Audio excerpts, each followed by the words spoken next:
Films and recording studio Delhi.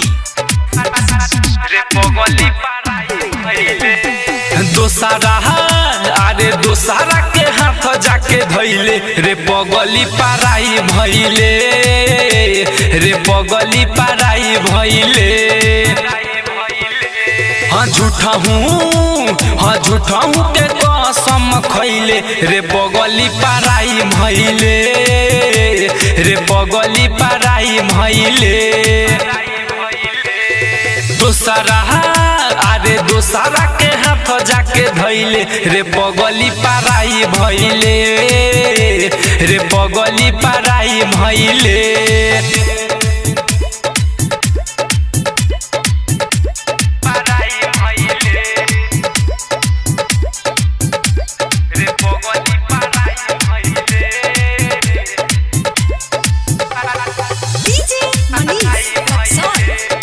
Pandya films and recording studio Delhi.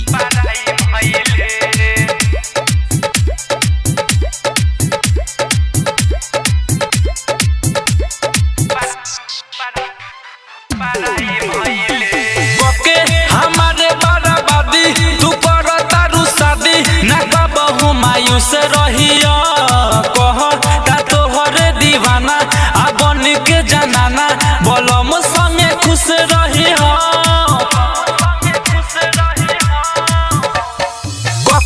हमारे बराबादी तू कर तारू शादी न कबहू मायूस रही, कहता तोहरो दीवाना आ बन के जनाना बोलम संगे खुश रही।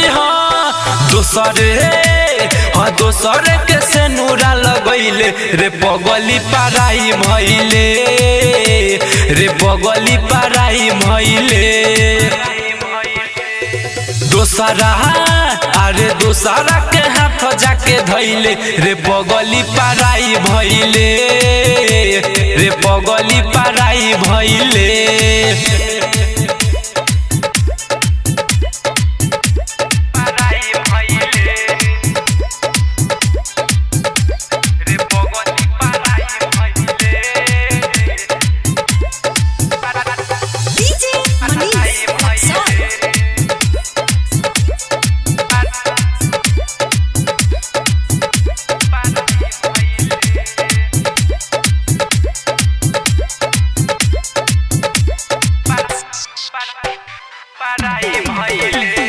चालू बना के अब दूरी और भाई के दिल तूरी की हाथ से निकल गईलू, कहे रे पुनदेव मन आ सचिन शिवम की साचो में बदल गईलू।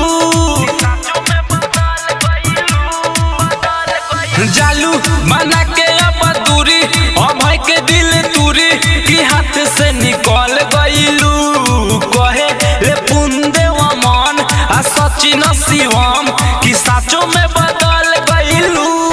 राइटर संदीप प्रदीप के रोइले रे पगली पराई भइले, रे पगली पराई भइले। झूठा हूँ के कसम खैले रे पगली पराई भइले, रे पगली पराई भइले। Pandya films and recording studio